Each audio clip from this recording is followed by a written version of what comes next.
Hi everyone and welcome to the Coffee Cauldron. Happy 2025, my darlings. I really missed you. And I hope you have missed me too. So, story of poor girl. Let's dive in. I watched this show on Netflix for more than a month. I started it and stopped and stopped it, and then I continued it and stopped it again, and then I continued it and finally finished it. Frankly, it was a hard watch for me because of how much pain and violence it had. And I've watched more painful and violent shows before, but something about this show felt very visceral, and I still can't put I think I know why that is, but I still can't put my hands on the whole reason why that is. But anyways, I liked the costume, especially the costume for Swishij.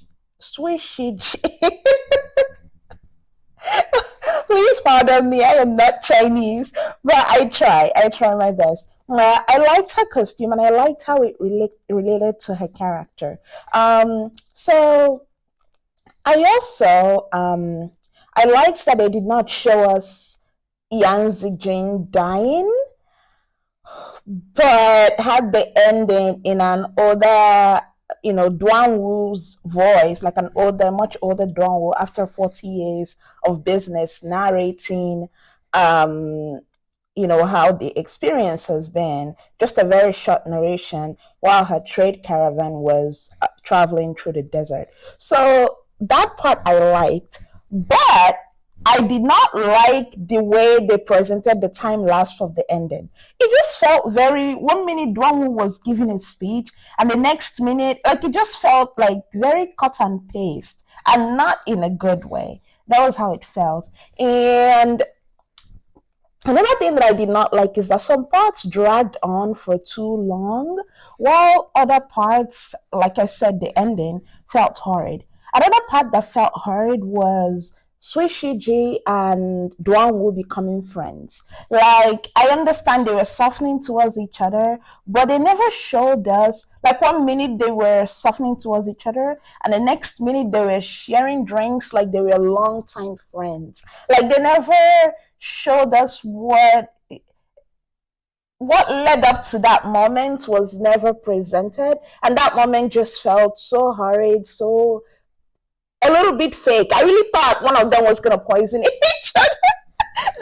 One of them was gonna poison the other person when they were sharing drinks. That part I did not like. Overall, it was an okay drama. Is it the best I've seen? No. Is it the very good one I've seen? No. It's just okay. But what got me the most and made it very painful for me to watch was how close to destitution Duan Wu and the other girls from her similar background were. Like, it's one thing to not have much in terms of material things, but it's another thing when it's coupled with having no family or support system, and every type of violence is lurking around the corner to like catch you. It gave me a similar feeling that I get whenever I come across that a YouTube video of that channel, that soft white underbelly channel. Whew, it gave me that same feeling. Like, there's a certain feeling of hopelessness that you get when you come across that channel and you see some of the stories of what people had to endure in, the guests that come on that channel. Not all the guests, but some of the guests, and many of them are women that come on that channel. Like, some of the things that they had to endure coming from the underbelly of society, or being thrust into the underbelly of society. That was somehow this show gave me that feeling, like one wrong move and you lose everything, including your life. And some people say that kindness is innate, and other people can learn kindness. I haven't done the research on that. I don't really know. But whenever I hear that kindness is an innate thing, I think of Duan Wu's character. She is innately kind, not nice, not a pushover, just innately kind. And she was able to take a step back and take a bird's eye view of just a bird's eye view approach whenever she got too caught up in her revenge, or whenever she got too caught up in making a quick buck and then falling on her face. And I think that that thing of taking a step back and taking a bird's eye view approach made her innovative in an industry, in that jewelry industry where everyone was just basically out for themselves.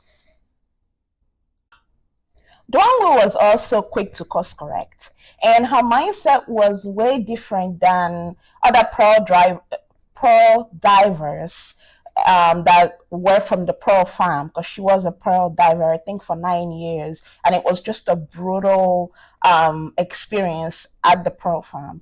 And the only valid explanations from the setup of this show, because let's face it, realistically, not a lot of people that come from that type of background and brutality have that kind of mindset. It's usually whenever you look at dramas like this and certain people's life story, they're usually one of one, one of a kind, the exception to the rule. So in this case, Duan Wu is an exception to the rule. And the only valid explanation they gave was that, she didn't spend the entirety of her formative years on the pearl farm. Remember, she was given away by her mom, and then she got recaptured. She got recaptured and brought back to that farm as a preteen. And most of her decisions while on the farm, I think that also fueled her quest for freedom. Because if you compare most of her decisions while she was on the farm, they were always geared towards freedom, living. Like even trying to dive and catch the most sought after pearl, like all those things, trying to sell pearl for like a very high price, to more than what it was worth to the visitors, so that she could earn her freedom. Everything was geared towards earning freedom.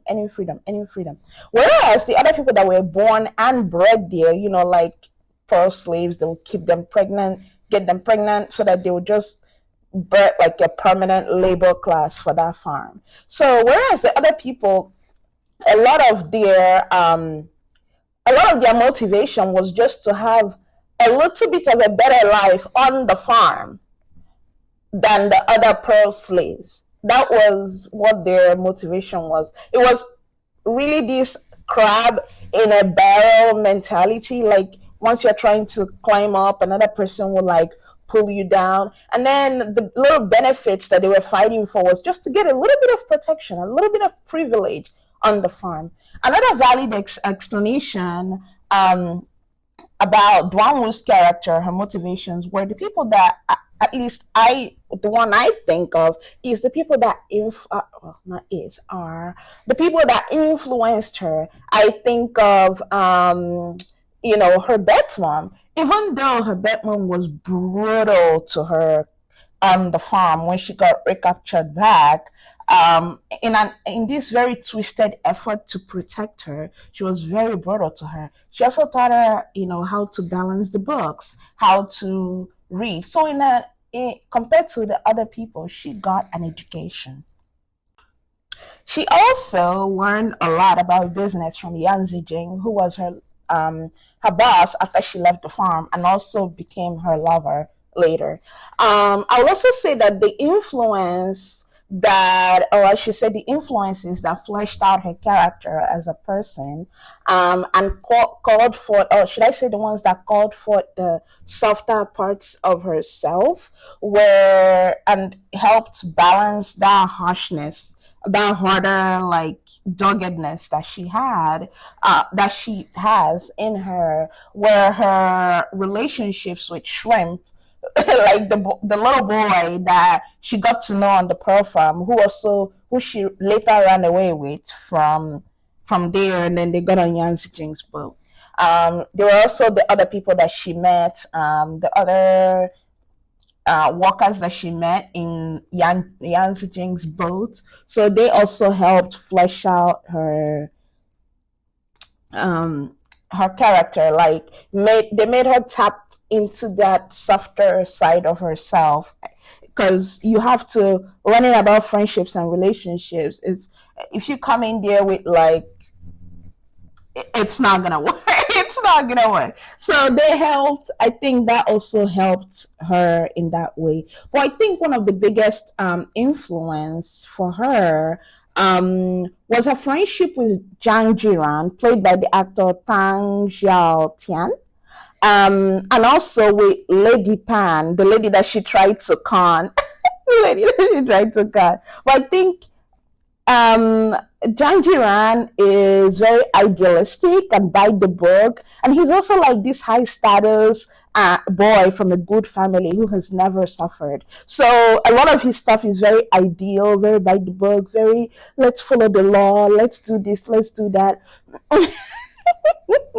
And he also saw the world not with rose-colored glasses, but more like with let's do the right thing. And he also saw the world as his oyster. So I think that rubbed off on Duan Wu, like even the conversations that they will have, that helped and that helped influence some of her decisions. Like even when she will reflect on herself, like you could see that that was influencing her. And in return, her and Yan Zijing with their doggedness and their, very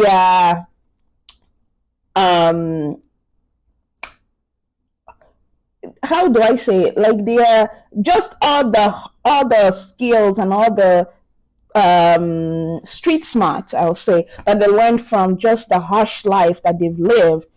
That also in return influenced Zhang Jiran, which his idealistic ways influenced him when he started getting closer to capturing all these horrible people that ran the jewelry the jewelry business and committed all those crimes, because you can't be like quoting the book to someone that has a knife in front of your face. Her friendship with Lady Pan, who is like her, I can't remember Lady Pan's actual name, but who later became like her collaborator from afar because she lived in another town while Duan Wu lived in another town. But her friendship with her just made her learn how to be a better friend. Because remember, when we met Lady Pan, Duan would try to con her to make her buy something. But later, after influence from Yan Zijin and everything, she started learning that, it's better to approach people in a collaborative way versus the way of trying to take something from them. Like people sense that, people clamor, people are out for you when you are out for them in that way. So I think that made Duan Wu more collaborative. And I think the influence she had made her way different than Cui Shijiu, who has a lot of Duan Wu's qualities. And we will talk about that in a little bit, okay? Talking about Sushiji, I found her character very interesting. And the way they communicated that character with her wardrobe and everything, like very interesting and also very annoying. Like the first time we see her, she's on her ship coming into the pearl farm. And what did she say? Like, I was like, who is this diva? Where they're like, oh, and that was when she was going by the name Master Shiji. And they told her, oh yeah, there are boats that. She's like, nothing to them. And duck me. Oh my gosh. I was like, who is this diva? But then she just kept, and she was also dressing like a man. Like a lot of her actions were very like bravado, braggadocious, like all that. But up until episode 21, she was so annoying. And this was my first time watching this. The actress that plays Shuje, Chloe Jie, aka Jie Kayen, aka Shaking Chloe. I think it's because the Jie Kayen, so it's like together it's like shaking, so Shaking Chloe. Well, anyways, that's like a little moniker nickname for her. But I looked her up, and that was my first time watching her. So I don't know if she's a good actress or if she was overacting. But I will tell you that if that was the director's intention for her to overact, to portray a Shuji that way, at least up until episode 1, then I thought that was really wonderful, really. I looked up some pictures of her, and she already had the thick eyebrows to begin with, like the prominent eyebrows to begin with. And up until the episode 21, they really highlighted both her costuming and everything. They also highlighted the thickness of that eyebrow. And then I noticed that it starts to soften in episode 21, when she finally went back to dressing like a woman. Um, the eyebrows softened a little bit, but the actress already had like thick, prominent eyebrows. But looking at her character pre episode 21, does that remind you of some people that you have crossed paths with?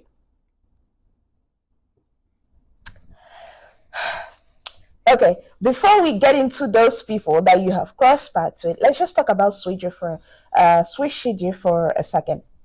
Um, Again, I think a lot of her character might have turned out a little bit, well, she turned out well at the end, but the things that she went through, I saw a lot of parallel between her and Duan Wu. It was really hard. I tried my best not to compare the two of them, but it was really hard. But one of the biggest differences I found was the people that influenced them. Like, there was no one aside from her two maids.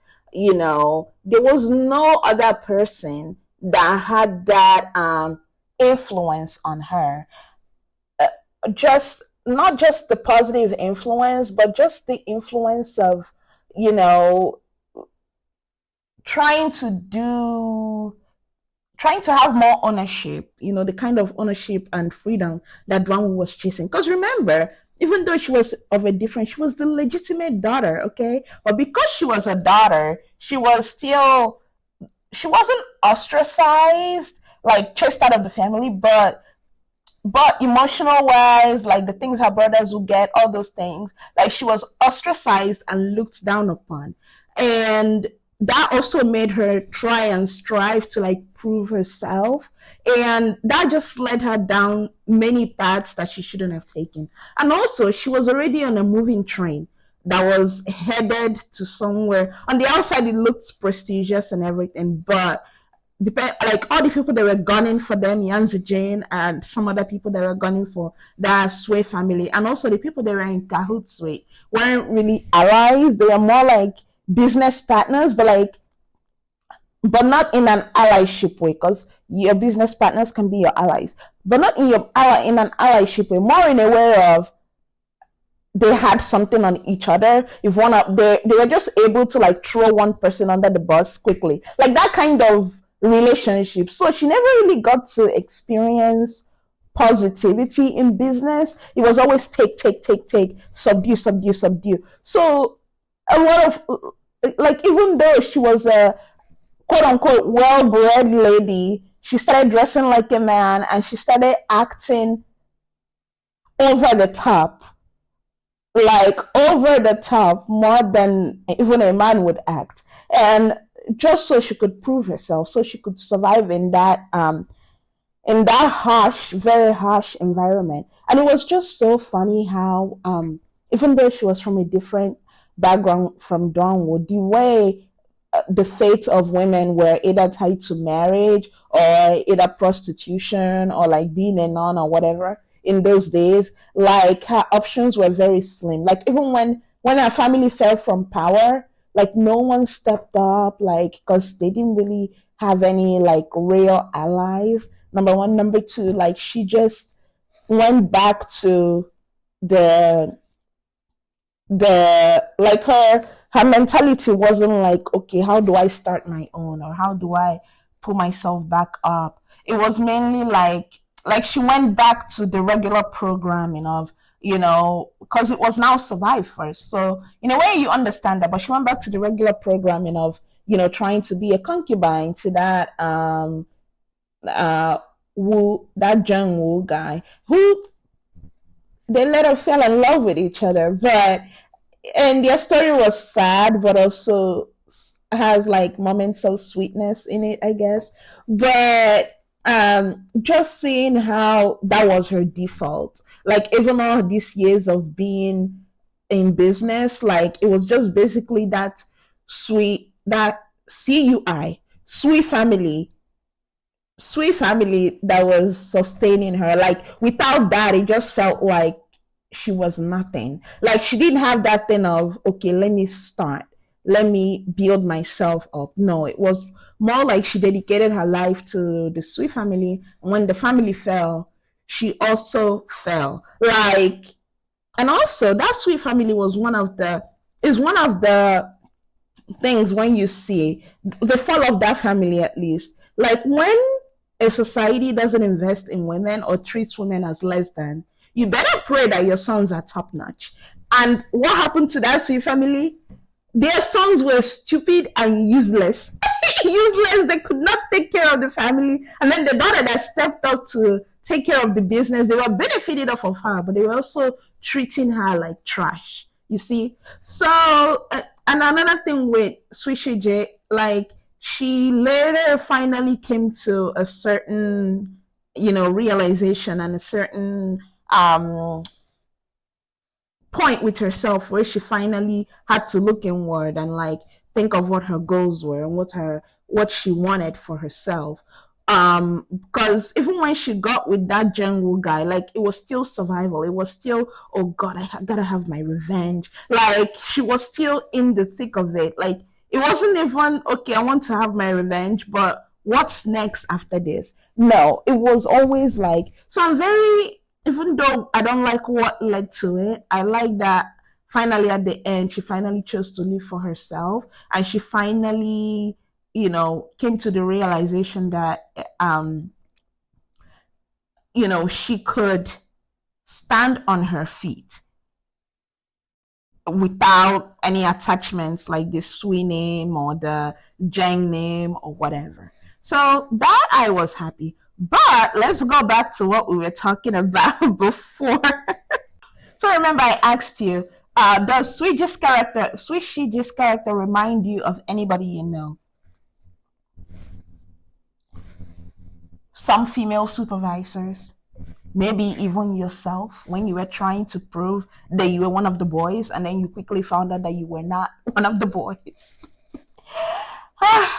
So, one thing I'd like to say is, obviously, it's not all women. Obviously, it's not all female supervisors. Obviously, it's not even all people. But one thing I liked about Shuji's character and the way they directed her was how annoying she came off. But in her head, she was this braggadocious, had bravado, girl power, hoo kind of person. But from the people looking at her, she was just annoying, insufferable. I mean, aside from her maids, but most of the time they were yes women. But that is how a lot of things like this happen, and I like how, like, even her actions were very like, die, and she would kick you down and all that, like, very over the top. It was almost like there was a guy in that show that told her, you have become something else. You're not a man or woman. You have become something else. And that was an encapsulation of something that it was. And it's so funny how, like, sometimes with how unfair life can be for women, you think that, there is nothing to being a woman, and the reverse, like, you just go straight to acting like a man or being like a man. But I can't remember one woman that said somewhere on the internet, I can't remember where it was, but she said, you can't play a man's game in woman. And whenever I think of Suiji's character and think of, like, some female supervisors and even just some female co-workers I've come across, like, I see that, like, there is something, like, even though Suiji's character was ambitious and all this, like, it's almost like, both for both men and women, the world, this same word that tells you, oh, love yourself, go for your ambitions and everything. If you come into the office and go for your ambitions raw, both men and women will stop you. Like, the same things that a man does, like, overtly, things like, maybe, I don't know, throw another man under the bus and take his position, or just some of the things, like the aggressive things that we praise men for. If a woman does the same thing in the office without any, like, it's like iron, you have to have an iron fist in velvet gloves. Without, not a lot of people will support you. Like, it's so, like, people will actively cheer and plot for your downfall, first of all. And then second of all, even when you come into the reality of these women, and they're not entirely at fault, because granted, I haven't been a supervisor before in my older age.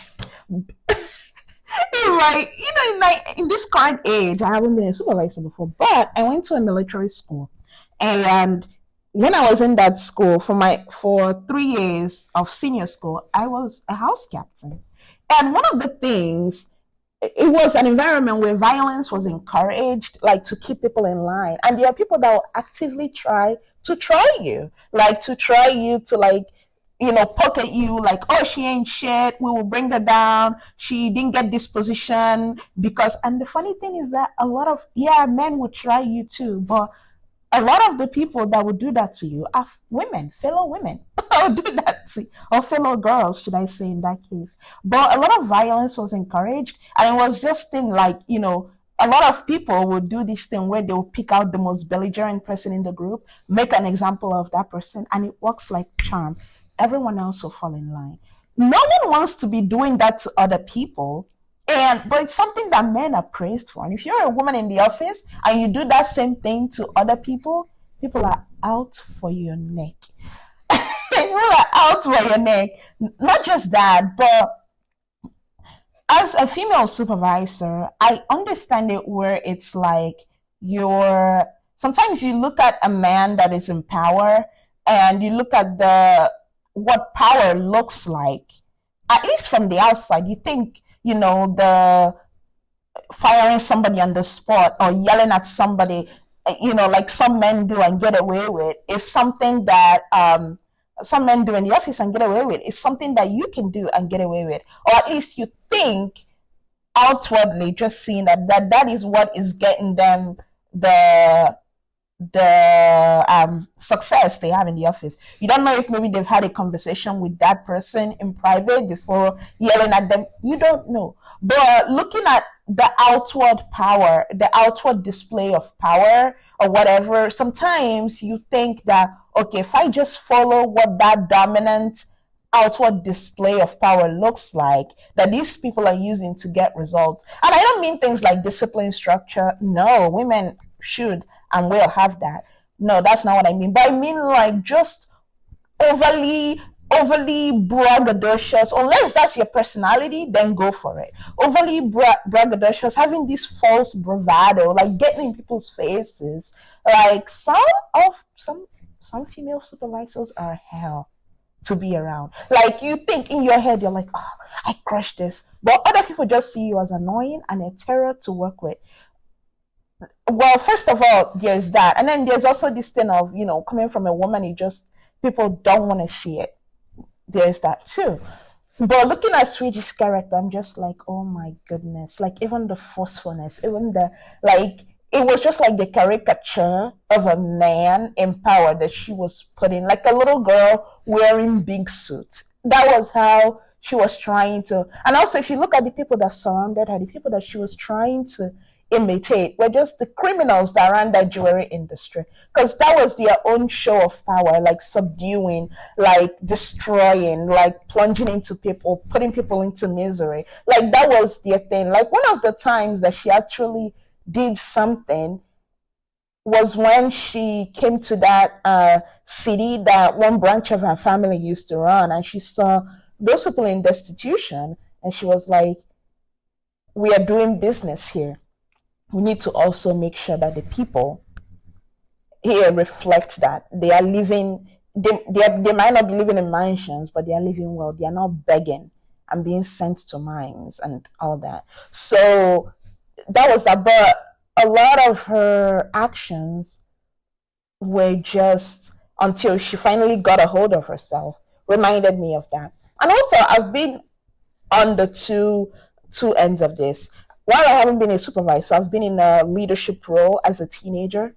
And I've also been on the side where I was just a regular person reporting to that supervisor. And what I would say is, being on the other side, if you're just a regular person, there's this thing in the office where, like, a new person comes in, a new supervisor comes in, and the ladies in the office, they just, maybe she sends an email that is not, it's not kind, but it's not mean. It's just curt. And then there's like, how dare she talk to me that way? What do you want her to tell you? Empress Sam, can I have a word with you? Like, what? How do you want her to say, to communicate with you? So I've seen the other side of this, and what I will say is, if you're the other, and then there's also the side where the people reporting to you will try to be buddy buddy with you, or will try to be like um they see you're carrying that Michael Kors bag, and they like use that to get close to you. Like, it's one thing to acknowledge someone and compliment someone, but it's another thing to now try to hey sis them, like she don't know you. Like, but there are people that do that to female supervisors. So I would say, if you're reporting to this person and maybe you like them, yeah, fine. Form like some kind of allyship in there. Maybe if you leave the company or if you move to another department, there will be an opportunity for friendship, is that if that's what you're looking for. But always be cordial. Always be cordial, so that if you run across one of the ones that are, horrible, you have your receipts, you have your whatever, but always be respectful, always be cordial. Even if this person is not somebody you respect as a person, respect that position. That's how I see it. Another thing I would say, when I was in military school, in secondary school, it was a military school. Sometimes when female soldiers, I didn't think of it till like right now, like sometimes when new female soldiers come, especially if they are young and very closer to our age, a lot of us girls will do this same thing. We'll try to like, hey her, and hey sister. But I tell you, those girls were the ones that showed us pepe.